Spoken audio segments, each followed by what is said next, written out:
What happens when two great minds clash? Ideas battle across time and philosopher vs. philosopher. Today it's Kant vs. Hume. Can reason defeat experience? Let's think. It's me, alright. Back to thinking. David Hume was an 18th century Scottish philosopher who basically said, everything we know comes from experience. For Hume, our ideas come from impressions, which come from our senses. He was a skeptic, which means he doubted our ability to know anything for certain.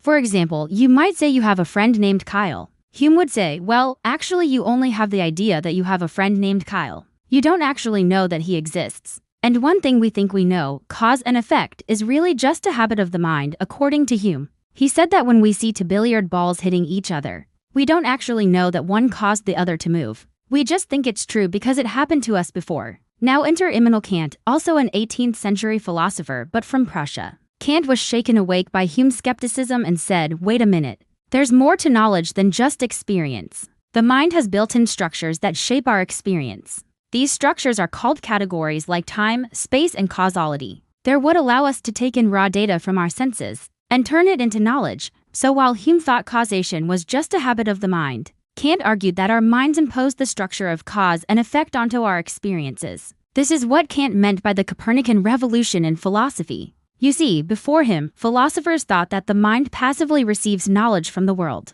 But Kant turned that around. He said that the mind is active and plays a major role in shaping our experience of the world. So which one of these guys, if any, is right? Well, they both are and neither one is. What, how? Explain it. Okay, first of all, they were both right about the limits of human knowledge. We can never be 100% certain about anything. There's always a gap between our experience and knowledge. But at the same time, neither one of them was right because they both tried to explain how we know what is real by looking inward at our own minds. They both failed to consider what science has revealed about the nature of reality. Science shows us that what's real is out there independent of our minds. It's not created by our minds. Our job as scientists is to figure out how to best describe and model the world based on observations and evidence. We do this with math, computer models, and by testing hypotheses against observations. So which of these two ideas do you think is more useful for science? If you said experience, you'd be a Humean. If you said reason, you'd be a Kantian. And if you said both or neither, well, you'd be a scientist.